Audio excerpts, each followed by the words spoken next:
Hi guys! Welcome to my channel. Kakagising ko lang mula sa pagkapikit. Huy!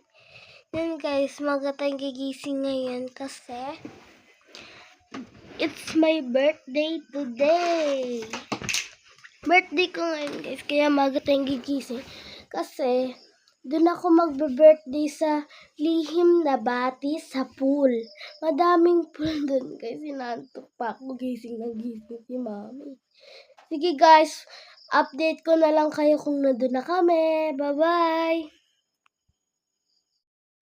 At ayun na nga guys, tayo maglalakbay na. Papuntang Lihim na Batis. Samahan nyo kami guys magbiyahe dyan.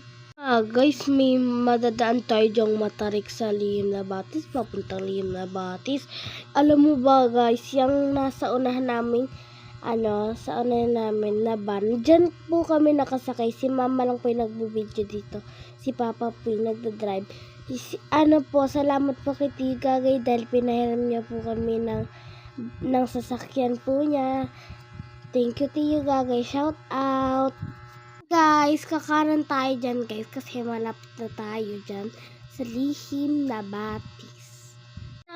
Ang pinagmamalaki dyan ng Rizal, alam nyo ba guys, pag pumunta kayo sa Lihim na Batis sa pool, ang dami niyang pool dun guys, mga 5 po.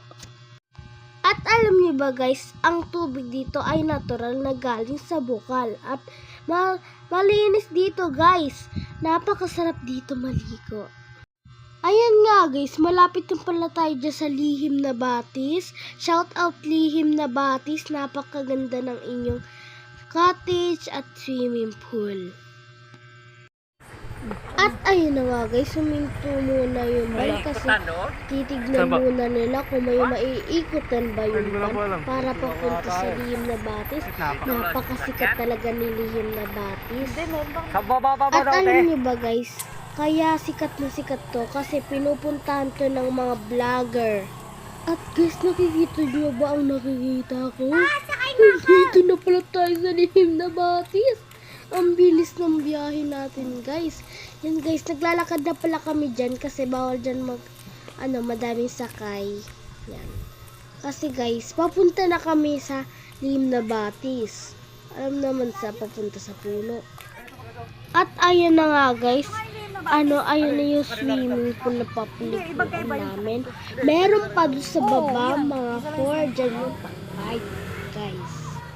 Hey guys, nandito kami sa Lihim na Batis sa may, sa may swimming pool. Nasa mulalim ako guys, nakaok lang ako dun. Papa! Oy! At tignan nyo pa nga guys, tignan nyo ang mga kung gaano kaganda ang mga pool dito sa Lihim na Batis. Yan guys, ang ganda-ganda talaga. Ang ganda. Sana all may swimming pool. Yan na nga guys, nandito na kami sa malalim. Inaya kasi ako ni Papa dyan sa malalim. Tapos binuhat niya pa ako dyan. Alam naman na, di ako marunong lumangoy. Pinipicture na po kami dyan ni Mama guys. Kasi guys, malapit na din matapos. Enjoy na namin. Thanks for watching. Bye-bye.